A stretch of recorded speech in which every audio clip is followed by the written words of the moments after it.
Welcome back. We're doing Marvelous Mug Meals. I'm Kimberly Teitelbaum with Recipes for Success here in the beautiful High Point Library. And we're going to be talking today about a great, I call it more of a meal than an after-school snack, but you know what? When my son was playing football, he would consider this an after-practice snack.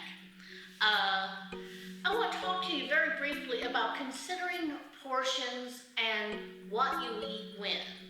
Now, dietary science tells us it's often important to eat most of your calories in the first half of your day and kind of taper off as the day progresses, because you really don't need to have a big meal in the hours before you go to sleep. Your body's not going to expend that energy, so you should have a heftier meal midday, breakfast and midday, and then for dinner it should be a lighter meal. But this would make a good lunch, or it'd make a good after-school snack for maybe 2 people. What we're going to work on today is cheeseburger noodles, and it's one of my kids' favorite snacks. What it takes, and one of the reasons why I love it, it takes advantage of some some convenience food that you might have. We start with, these are frozen meatballs that I just buy a whole bag of frozen meatballs. The brand doesn't matter. And I'm just going to put these in my microwave safe dish.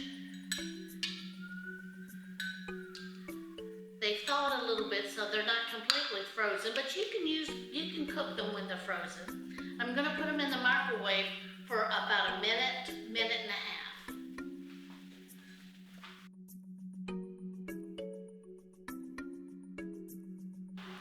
5, 4, 3, 2, 1.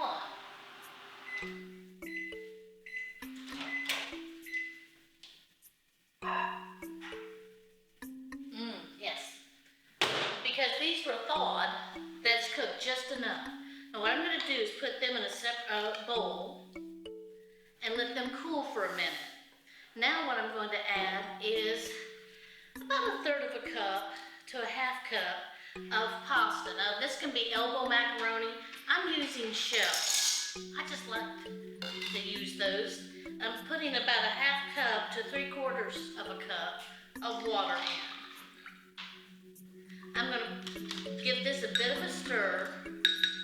I'm going to put this in the microwave for 2 minutes, and then we're going to stir it up, make sure it's going to cook evenly, and then cook it for another 3 minutes.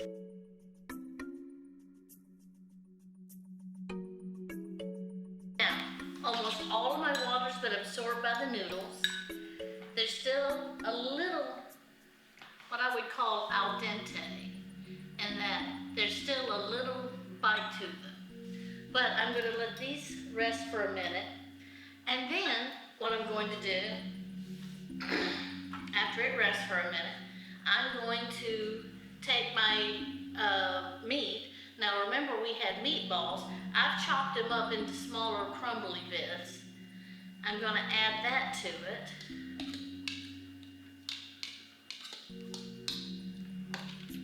And the original recipe called for a 1/3 of a can of diced tomatoes, also some green bell peppers, and maybe some green onions chopped up. Well, rather than do all of that, I was looking in my cabinet and I saw I had a can of Sloppy Joe mix, and I thought, you know what? That's an easier way of doing it. So I've got a can of Sloppy Joe sauce, which already has onions and bell peppers and the diced tomatoes and some other wonderful seasonings all in it. So I'm just going to put about 2 large spoonfuls of that in. And then I'm going to give this a stir. I'm going to add my cheese on top. Now I'm using just shredded cheddar cheese. You can use whatever cheese that you like, but I like the bite of a nice cheddar. And I'm going to put this back in the oven, in the microwave oven, for about 2 minutes. Then I'm going to stir it and let it rest.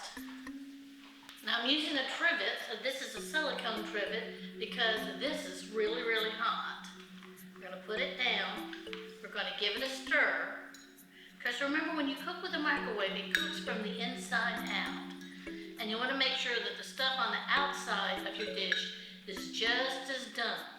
Also remember that just because you've taken it out of the microwave, it's still cooking for about a minute. So we're gonna give it a stir, and we're going to give it a rest for just about a minute before we try to eat it. But I can tell you, it smells delightful. And you know, that's the important thing to remember about food. Food should not just be about the mouth. Well, of course, I love the way it tastes, but food should be a joy to the eye as well as the nose. It's a feast for all the senses if you do it right. And that's what you want with this, is you don't want to eat just to fill your mouth. You want to fill your mind and your heart and your soul with what you're eating. You want to think about and really try to enjoy what you eat. You're gonna get so much more out of it. It's what they call mindful eating. And that's something I'd like to encourage you to do. Now, when you're ready to eat this, you can add ketchup if you like, or a little bit of mustard. You can add pickle relish if you like. My family's divided between the virtues of sweet pickle relish or dill relish. I kind of fall down on the side of the dill relish myself. But this, I think, is just great because I used the seasoning that was in the Sloppy Joe mix. I think this is going to be great just the way it is. Just right. It has a nice bit of tartness. It's gooey with the cheese and this meat. I wish you could be here. I want you to make this at home and take pictures of it and send it to us. We'd love to see your efforts. Cooking in a microwave can be so easy. And I hope it's something you learn to do. Thank you so much, and we'll see you next time.